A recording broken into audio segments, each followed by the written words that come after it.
फिर से current affairs के एक नए सेक्शन के साथ आई हूँ आप सब के साथ। जय हिंद। पीटी के लिए बहुत ही ये ज़रूरी है, आप सब प्लीज़ बने रहिएगा।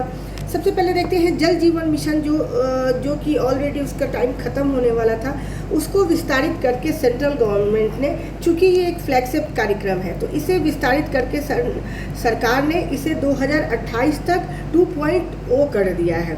इसे क्या कर दिया, 2.1 जल जीवन मिशन को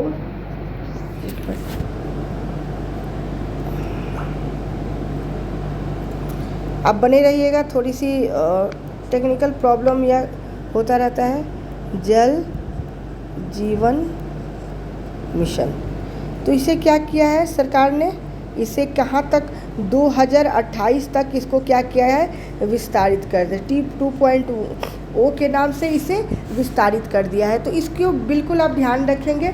और इसका उद्देश्य क्या है, इसका उद्देश्य ग्रामीण क्षेत्रों में सतत पाइप वाटर सप्लाई इंश्योर करना। सतत पाइप से जो ड्रिंकिंग वाटर होता है या फिर और भी हाउस होल्ड के जो काम होते हैं उनके लिए पाइपलाइन के माध्यम से, ताकि उनकी जो पानी है उनकी गुणवत्ता, जल की गुणवत्ता बनी रहे और उनकी सतत आपूर्ति उनकी होती रहे, इसके लिए किया है।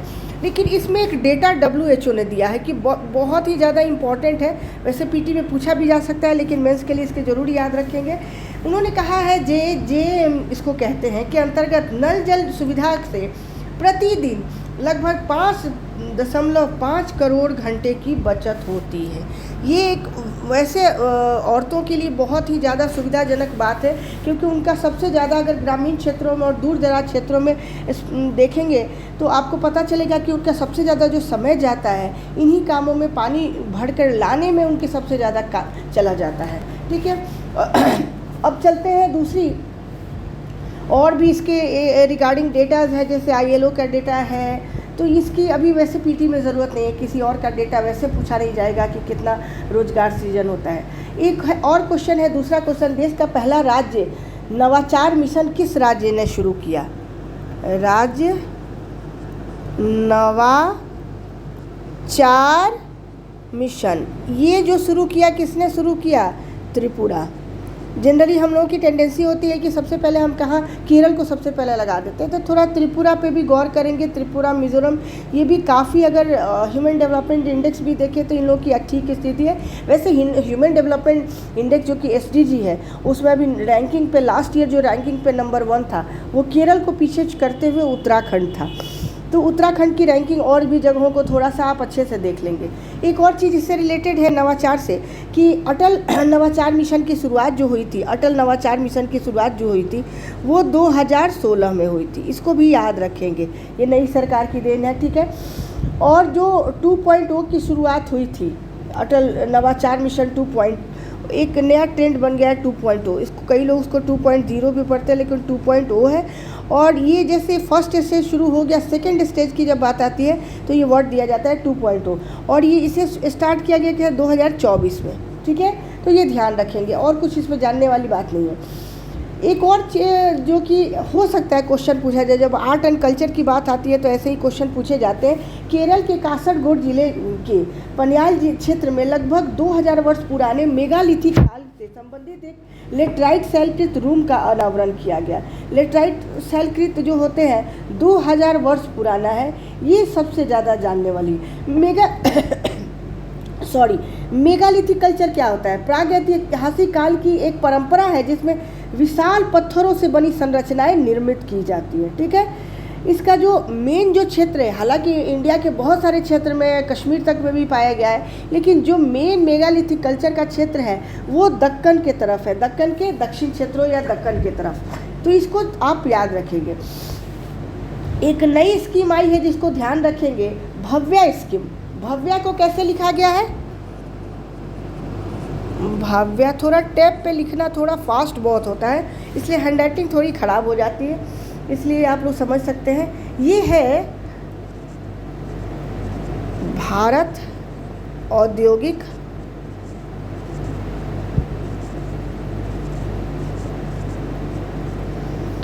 विकास योजना।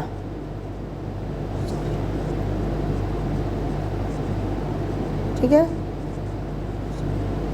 इसकी जो एक इसको पैकेज जो अलॉट किया गया है वो 33,600 करोड़ का पैकेज इसके लिए अलॉटमेंट किया गया है सरकार के द्वारा। इसका ये फुल फॉर्म है, ये पूछा जाएगा, बहुत इम्पॉर्टेंट है, इसको अभी से ही अंडरलाइन करके रख लें। ठीक है, भारत को एक ग्लोबल इंफ्रास्ट्रक्चर केंद्र बनाने हेतु किया गया था। मेक इन इंडिया था क्या कि इंडिजिनस चीज़ों को बनाने पे फोकस किया गया कि बाहर से जो हम चीज़ें इंपोर्ट करते हैं पूरे ग्लोब से, तो उसको हम कम करके मिनिमाइज़ करके बहुत सारी चीज़ें अपने यहाँ प्रोड्यूस करें। ठीक है, लेकिन ये एक अलग चीज़ है। ये क्या करता है कि ग्लोबल इंफ्रास्ट्रक्चर केंद्र, जो इंफ्रास्ट्रक्चर केंद्र जहाँ पे प्रोडक्शन होता है, उसको एक वर्ल्ड क्लास केंद्र बनाने की बात हो रही है और इस पे सरकार का बहुत ज़्यादा फोकस है।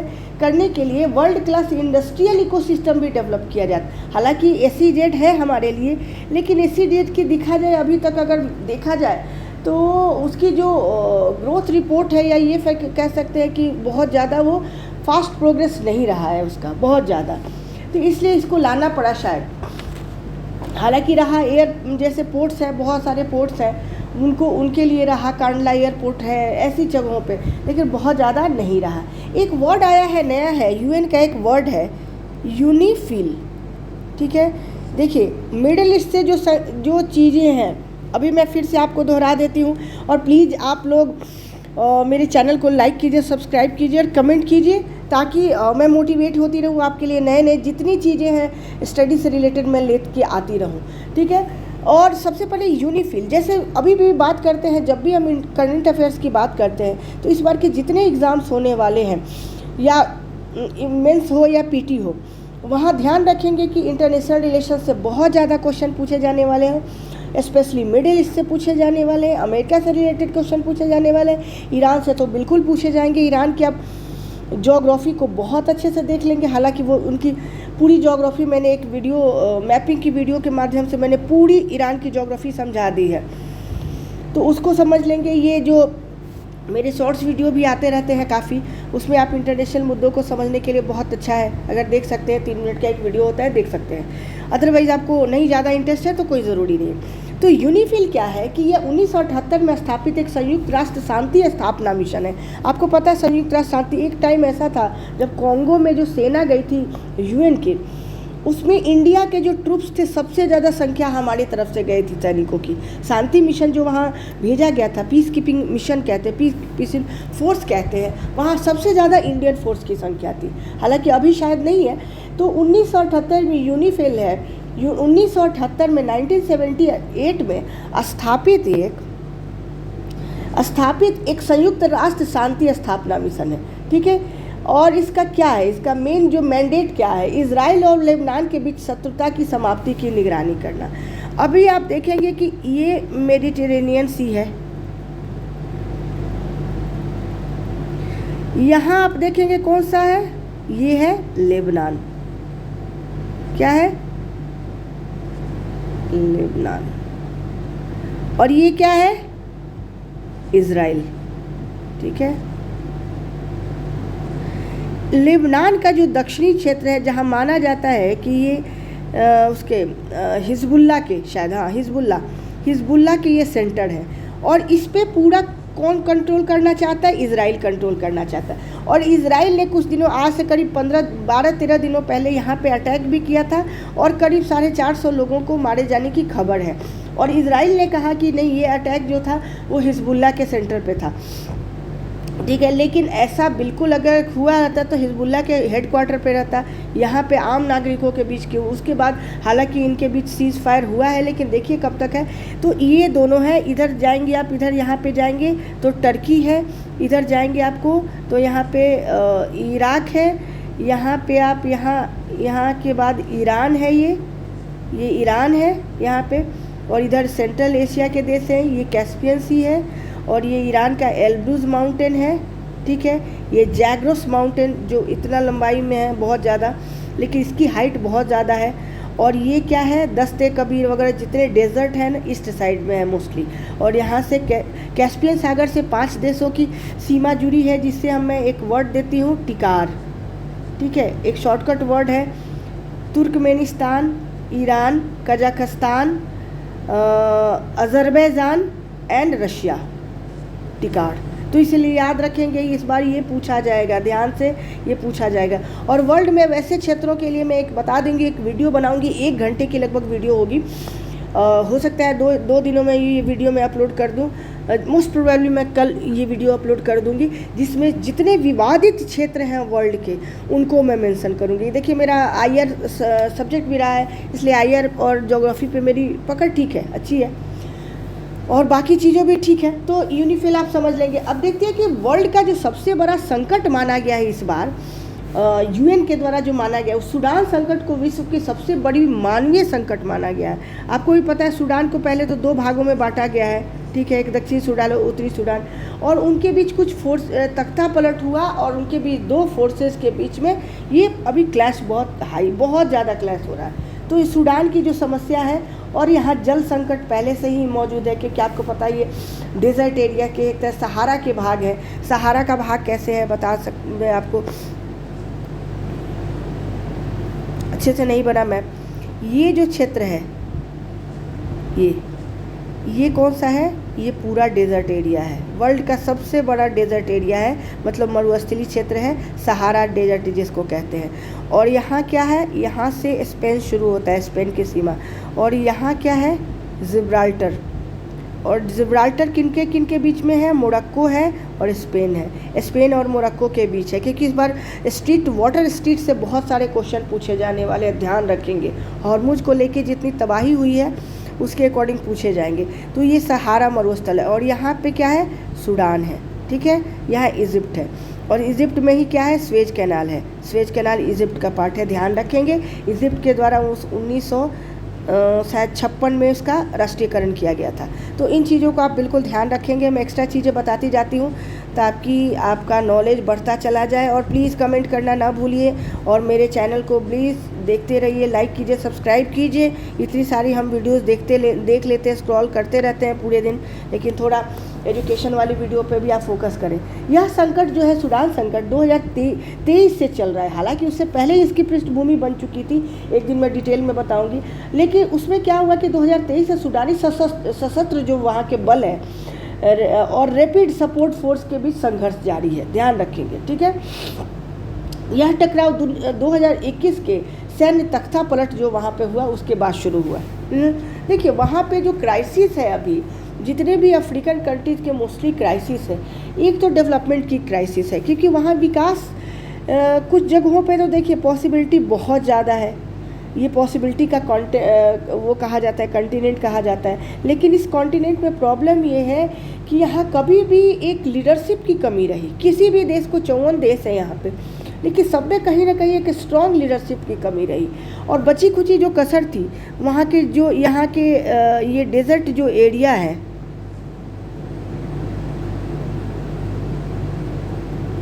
बची खुची जो कसर है ये डेजर्ट एरिया ने यहाँ की पूरी कर दी। ये रहा आपको, इसके बाद जब आएंगे ये सवाना का मैदान रहा। सवाना का मैदान कैसे होता है?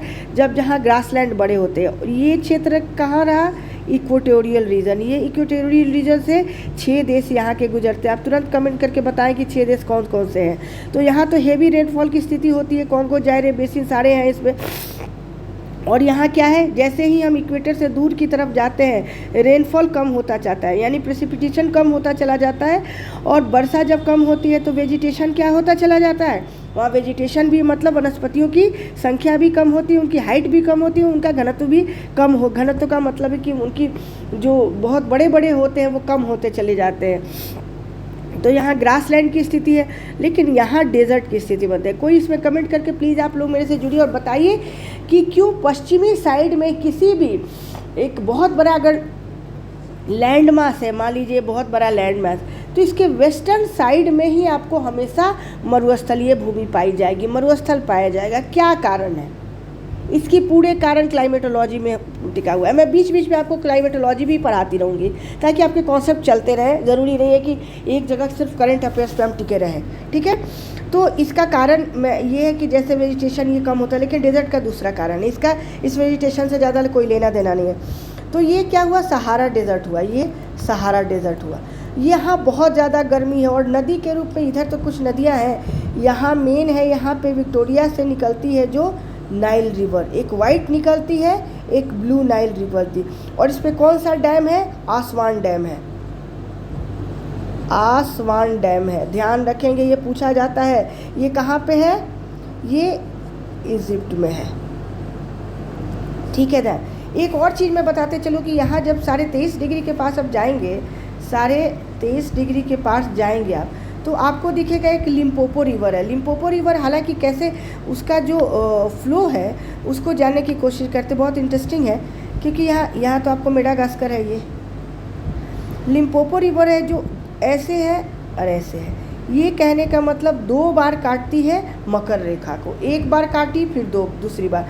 कौन सी नदी है? लिम्पोपो।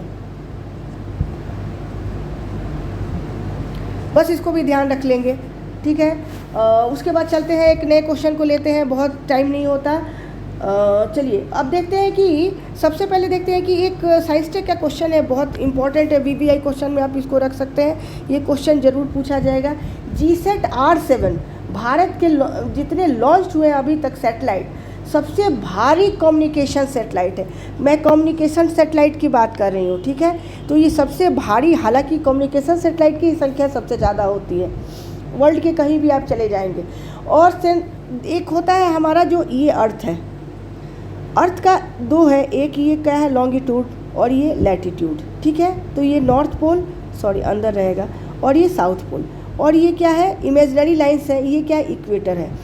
तो जो जियोसिंक्रोनस ऑर्बिट होता है, ऑर्बिट का मतलब क्या होता है? जहाँ की उस कक्षा में वहाँ सेटेलाइट को लॉन्च करके वहाँ पहुँचाया जाता है और वहाँ से वो अपना काम करते हैं सेटेलाइट जितने भी साल के लिए।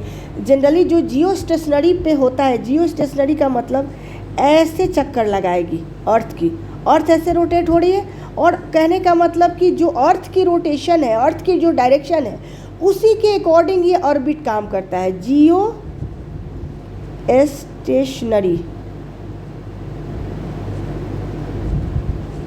ऑर्बिट, ये ऑर्बिट की खासियत ये है कि एक तो यहाँ पे हेवी भेजा जा सकता है, जो हमारे सेटेलाइट से हेवी सेटेलाइट यहाँ पे ऑर्बिट में स्थापित किए जा सकते हैं, और ये बहुत लंबे समय के लिए भेजे जाते हैं, 15 साल, 10 साल, 12 साल, और जनरली ये कम्युनिकेशन सेटेलाइट ही होते हैं और हेवी बहुत होते हैं। इनको क्या कहते हैं? GSLV, ठीक है, जियो स्टेशनरी लॉन्च व्हीकल के द्वारा भेजा जाता है। और ये इसीलिए 2 बार हल्का इसमें ग्लिच आता है, टेक्निकल ग्लिच नहीं कहेंगे, वो अर्थ के रोटेशन के कारण, लेकिन फिर भी ये इनकी एक्यूरेसी बढ़ती रहती है और इसलिए ये लंबा रहते हैं, क्योंकि उनको एक्स्ट्रा किसी बहुत ज़्यादा ईंधन की ज़रूरत नहीं होती, यहीं से लेते रहते हैं। और इस वाले में ये जो भेजा जाता है PSLV के द्वारा, ये क्या है कि अर्थ का रोटेशन ऐसे है, अर्थ का रोटेशन ऐसे है, और ये इसके एंटी काम करते हैं। तो और इनकी जो हाइट होती है वो ज़्यादा नहीं होती, इनकी जो हाइट होती है वो होती है 36,000 फीट के, 36,000 किलोमीटर के ऊपर भेजा जाता है। तो इसकी हाइट बहुत, इसीलिए हेवी रखना ज़रूरी भी होता है, ठीक है। तो और जो इनकी इस सैटेलाइट का नाम है, आप देख लीजिए एक बार, GSAT R7 नाम है, ठीक है, कम्युनिकेशन सैटेलाइट है, ध्यान रखेंगे। और इनका जो रॉकेट है, जिस प्रक्षेपास्त्र से भेजे जाते हैं, LUM, उसके बाद है 3M5 है, ठीक है, ये ध्यान रखेंगे। ये रॉकेट है, रॉकेट मतलब वो चीज़ जिससे हम कोई, जैसे रॉकेट कोई सैटेलाइट को लॉन्च करने का एक जरिया, एक माध्यम, और ये कह सकते हैं टूल, जिसके माध्यम से भेजा जाता है। सबसे भारी स्वदेशी ये प्रक्षेपण है, ठीक है, इसको ध्यान रखेंगे, इसमें और कुछ ज़्यादा नहीं है। अच्छा, एक और बहुत बड़ी अचीवमेंट है वर्ल्ड के लिए, अभी चाइना ने अचीव किया है। जनरली हम क्या करते हैं, जो थोरियम होता है उससे हम डायरेक्ट क्या कर सकते हैं, उससे डायरेक्ट कभी भी थोरियम को इनरिच करके यूरेनियम बनाना होता है। यूरेनियम 2 तरीके के होते हैं, 238 जो कि बेसिक यूरेनियम होता है। यूरेनियम क्या है? एक रेडियो एक्टिव मैटर है, यही है ना यूरेनियम, मतलब इसमें से रेडिएशन निकलता रहता है, अनवरत बहुत 100 सालों तक इसमें से रेडिएशन निकलता रहता है, ठीक है। ये अर्थ के जनरली कहाँ पाए जाते हैं? ये अर्थ के क्रस्ट एरिया में पाए जाते हैं, नीचे ही पाए जाएंगे थोड़े, या ऊपर अगर माउंटेन है तो वहाँ से भी निकला जा सकता है, उसके नीचे से क्रस्ट एरिया में जनरली पाए जाते हैं। और माना जाता है कि अंडे के आकार के अगर हम यूरेनियम लेते हैं, जितना उसका भार होगा उसकी जो एनर्जी होगी, उसकी जो फ्यूल एफिशिएंसी होगी जिसकी, वो करीब 88,000 टन कोयले के बर्न करने पे जितनी पावर जनरेट होता है उतने एक छोटे से अंडे के आकार के यूरेनियम से होता है। अब आप समझ सकते हैं यूरेनियम इतना क्यों वर्ल्ड के लिए महत्वपूर्ण बना हुआ है। तो क्या होता है कि यूरेनियम जो 238 है, इसे हम डायरेक्ट इससे जनरेट नहीं कर सकते, बिजली भी रिएक्टर में भी नहीं यूज़ कर सकते हैं और इससे कोई भी जनरेट नहीं कर सकते हैं पावर को। इसको सबसे पहले कन्वर्ट करना होता है यूरेनियम 235 में ये, और इसी प्रोसेस को कहते हैं इनरिच्ड यूरेनियम, जो कि सारा मैटर फंसा हुआ है यूएसए एंड ईरान के बीच। अब इनरिच्ड यूरेनियम के लिए क्या किया जाता है, एक मशीन होती है जिसको गैस से संबंधित उसका नाम है, उसमें क्या हो जाता है, सपोज ये मशीन है, उसमें इस यूरेनियम को डाला गया, जितना भी अमाउंट है डाला गया। अब वो क्या करती है कि वो काफ़ी घूमती है, तेज़ी से घूमती है, और जितने उसके न्यूक्लियस वाले पार्ट हैं वो उसके सेंटर में क्या करते हैं, सेंटर में सेंटर्ड हो जाते हैं, इस एरिया में चिपक जाते हैं, ठीक है। उस यूरेनियम 238 की मैं बात कर रही हूँ। फिर उसको क्या किया जाता है कि इसकी इनरिचमेंट प्रोग्राम शुरू होती है, काफ़ी यहाँ फंस जाते हैं, बाकी सब बाहर निकल जाते हैं, और जो ये फंसे हुए हैं सेंटर में, यही असली यूरेनियम है जिसका इनरिचमेंट यानी संवर्धन उसके पावर को बढ़ाना, एक्टिवेट करना, ठीक है, उसको कई मल्टीपल टाइम्स उसके पावर को जनरेट करना।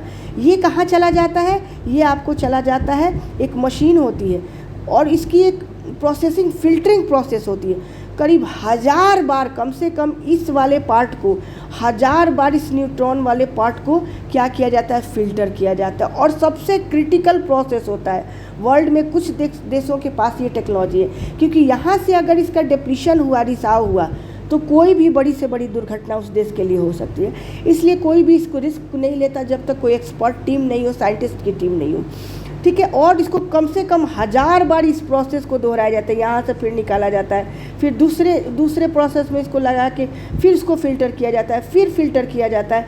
ये फिल्टर करने की एक पूरा नेटवर्क 1000 बार बनता है।